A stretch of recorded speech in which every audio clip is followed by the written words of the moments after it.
Hello and welcome. This is Alchemistexe, and today I'm going to be talking about Hercule. So, what happened was I got her off of the free tickets. I really wish I'd done a summoning video, because I did that, and then 2 days ago I decided that I really wanted to get Lisa Knot as well, so I did that. Not the most pragmatic decision I've ever made. It would have been much wiser to maybe just go after Hercule's memento instead. I would have spent a little less gems and then had access to her full kit, but I didn't want to be pragmatic. I wanted to get a unit that I really wanted. I recently learned that having fun is really important, and I think it's the only thing that's really, it's like the difference between sticking with this game and quitting. So, while in general I think having access to a unit's full kit is really important, it's not more important than having fun and enjoying yourself and not letting a game like this become work. So upon raising Hercule, because I'm overstacked on light, it's ridiculously by far my strongest element, so I can't really say that I needed her, but it's a good opportunity to see how she works with the rest of those units or just in other multi-element teams, etc. She's got a niche that I didn't have access to before, so in overall it's a net positive for me because the only thing I had to give up was some light shards and some rainbow shards, of which I had almost 1,000 rainbow shards, so no big deal there. The nice thing about the game lately is they've been pretty generous with shards, so I'm more okay with throwing caution to the wind and saying, all right, I got this unit, might as well shard them. But upon raising her, it just immediately the inevitable thing that's going to happen to any light slash unit that comes out is the comparison to Raph, because she's the top of the line when it comes to light slash. There is no comparison, assuming you have her full kit, because having that shield hero memento at max limit break is a pretty important part of that deal. So that might have been too much for some people to ask for back when the collab happened, and because global is global, we're probably not getting the rerun for that was announced for Japan recently. So either you got Raph when you had the chance or you didn't. So if you didn't get her, like you maybe weren't a player yet, or you didn't have the resources for it, or you just didn't want to, then I could definitely see Hercule being more worth your while, just because she could give you a bigger bump in the light element. And especially if you're, relatively new and are needing a boost in light, she could provide that boost. I will say, this is not terribly timely because there was just a Tiferet banner last week and now it's gone. If you had to choose between, or at least if I had to choose between Hercule and Tiferet, I would choose Tiferet. But I've already got Tiferet, so I never had to make that choice. But if for other players making that choice, I would definitely choose Tiferet. But the timing of that is not great, so maybe wait for another rerun or just a different light unit entirely. The main thing that I'm trying to say about Hercule is that while I think her niche is really cool, I don't by any means see her as a must-have unit. I like how obtainable she is in terms of being transmutable, a 9-step banner, a 5-step for memento. That's sure as hell better than a Genesis unit with like a 65k loop around the 5-step banner until you have enough to transmute, unless you're super lucky, and then another 20k for the memento. So compared to that, she's super obtainable. And then as an added bonus, being a POTK unit, you can supplement a lack of her shards with the otherworldly shards, which is always really nice. So just in terms of sheer accessibility, I think she deserves a little bit of a bump in the being worth your gems when I would normally say no. But the number one thing is have fun and use characters that you really like. Being able to clear content is important, But once you're able to clear content, you don't have to be perfect. You don't have to do the maximum amount of damage possible in the fewest amount of turns possible at all times. Sometimes you'll need to do that, but not all the time. So just make sure that you're using characters that you really like. And in that regard, I think Hercule is awesome. She's got like really cool style. I like her hair. I like her outfit. I like the fact that she rides on a freaking dragon. So in terms of design, she is definitely top tier. In terms of mechanics, maybe not top tier, but still very solid. All right, with all of that out of the way, let's go ahead and take a look at the unit screen. Okay, so here we are. So the first thing, let's go over her skills. Let's just do them one by one. So the main thing, I may have mentioned this very casually in the introduction, but I'd say like the biggest takeaway of Hercule's skill set is that when she kills an enemy with a lot of her skills, what she gets to do is immediately take another turn afterwards, and then the skill won't have a skill use count after that. And this can only happen once, so she can't do it infinitely and get an infinite number of turns, because that would be too broken. But the ability to, get 2 for the price of 1, that's still pretty awesome. So that's what it means in the description when it says like, and white recurrence is activated if the target is defeated with this skill. It should like CT plus 100, no skill use count, and there you go. So great thing. So she's able to do an attack that does disable heal, which is good because she has a conditional damage for that. And then she can also have jewel spent, which is nice because I'd say she has a little bit of jewel issues in terms of just overall skill costs and gain, etc. So that helps quite a bit. So she can both set up her conditional damage and help herself out with jewel economy at the same time. So that's a great move, the Fractured Hope of Light. And then Straining Radiant Axe this is her teleport move, so this is just good for mobility, and then you can also get some damage out of it too. So it lowers enemies' evasion rates, and then so yeah, that's just nice if you're just trying to get somewhere, maybe hurt some dudes on the side. Then there's Holy Shine, which is an attack on units in the area, and it greatly raises P attack for 1 turn if the target's evasion rate has been lowered. So it follows after Draining Radiant Axe pretty naturally. And then there's what I would call her big nuke move, and just as far as general utility goes, in my opinion, it's one of her best moves because it just ignores shields. And then it also has conditional damage on disable heal. So that's just a great setup. Definitely like that move. I was using it a little bit in the intro. So then, as far as her ability setup goes, you have a little bit of options. Like as you can see, I haven't leveled up her basic yet because I've been running her with the Holy Brawler sub just to make the main kit do more damage. But that isn't to say that her sub is bad. I just haven't had a good opportunity to use it yet. Because some of the moves in here are interesting. I'm trying to hold it down and it's not cooperating. There we go. So she's got a status curing on self / teleport, which is good because given the nature of her kit, having a lot of mobility is really nice because she's got the vertical thing covered, but her horizontal mobility, aside from the fact that she can just straight past enemies, otherwise is nothing special. So more teleports the merrier. She can also raise the P attack of allies and all attack of light, which is nice. It's not going to replace a Holy Brawler charge up, but it can help. If she doesn't need to do huge burst damage, you could definitely be better off just running her unique sub and then just having a little higher consistent damage that way. And then she's also got lowering light res. So it is definitely a trade-off.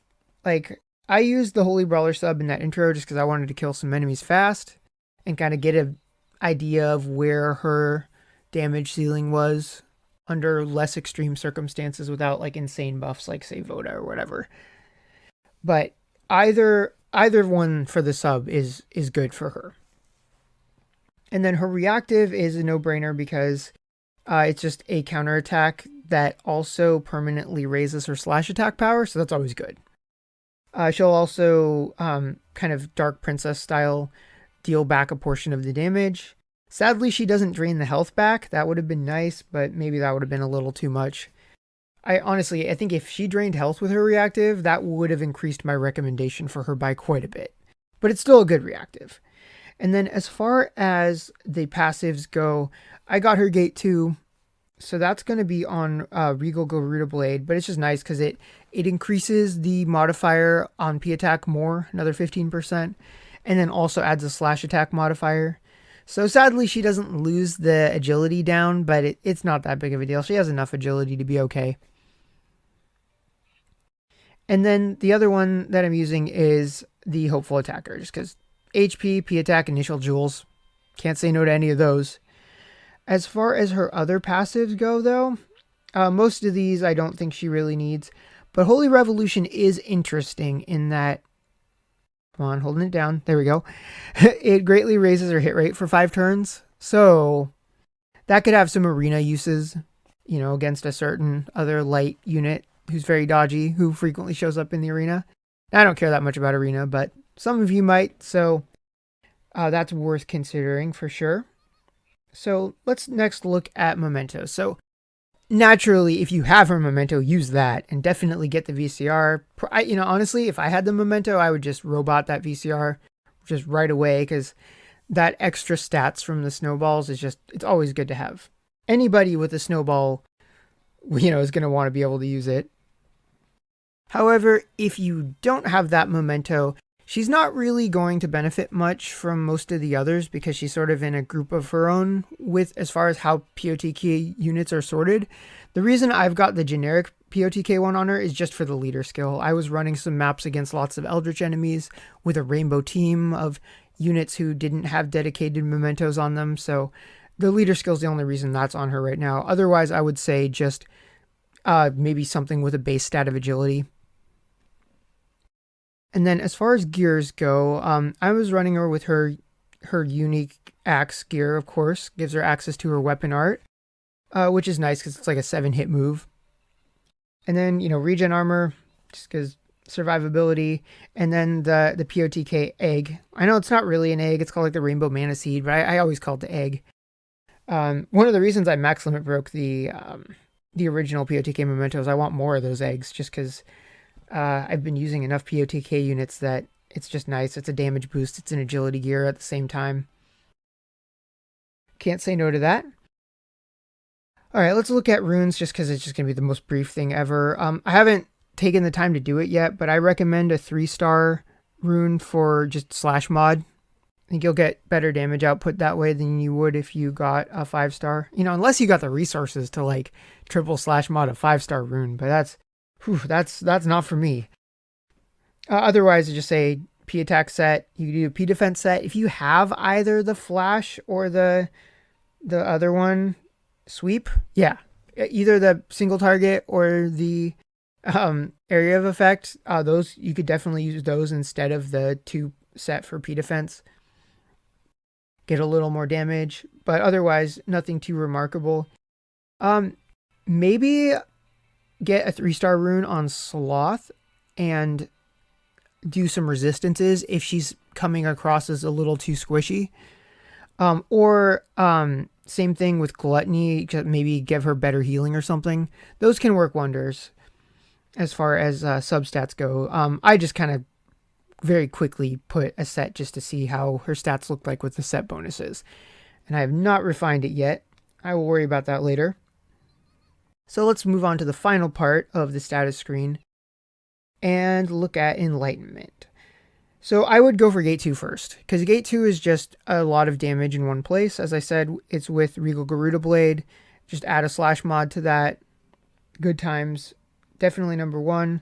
I'd say number 2 is 5. I have a pretty strong bias towards Gate 2 and Gate 5 just because they change the kit most and the rest of them are just stat bumps. Unless either their Gate 2 or their Gate 5 sucks, I'm almost always going to say 2 and 5. It's just which one first. In this case, I would probably say 2 first. It's easier to accomplish.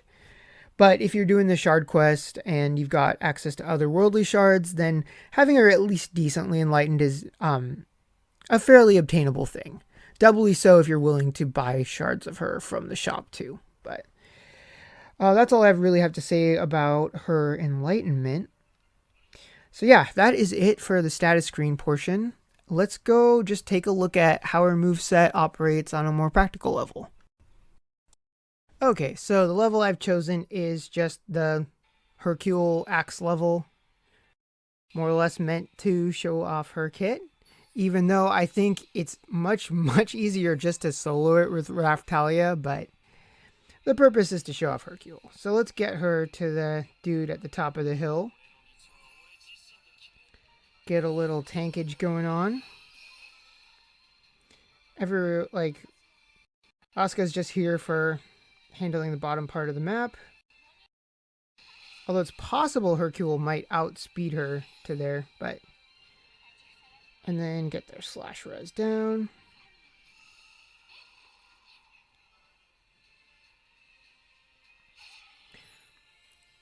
And there's that reactive. So that's 1 out of 3. And the nice thing about it is that it's permanent. So you don't have to have her keep getting hit. You just get hit 3 times and you're set.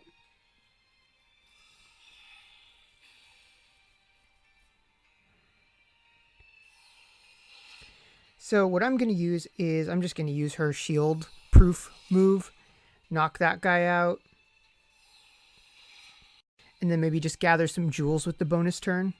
Because not using a skill count is nice. But having enough jewels to do stuff is also important. So yeah, so this is going to kill him. Which is then going to trigger the white recurrence.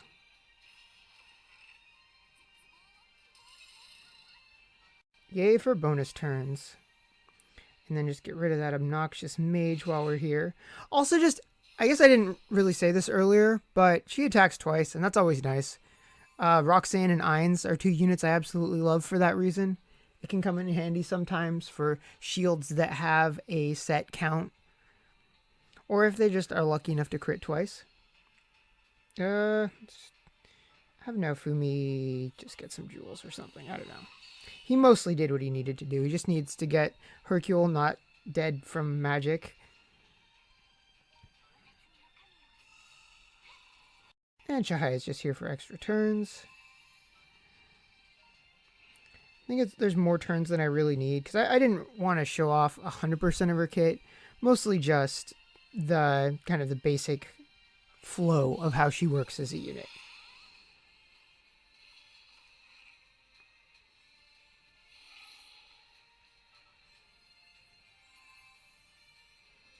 So let's see if she can kill this guy. Oh, perfect.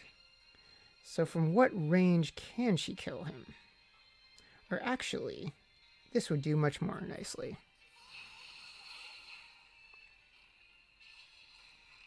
Now they both survive the attack, so they won't... There's no need to use that third move that would conditional damage off of that. I think at this point...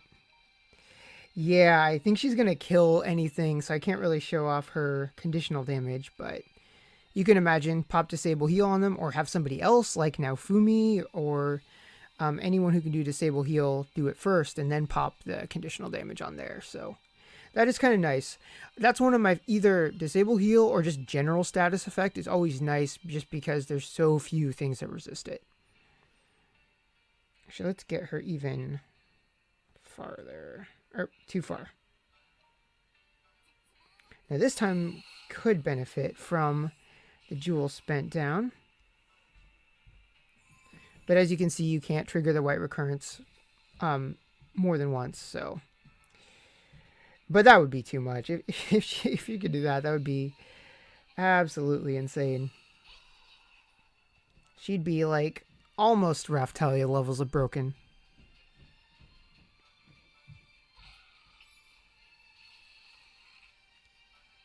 So yeah, that's pretty much it. She flies around unimpeded by height, unimpeded by enemies.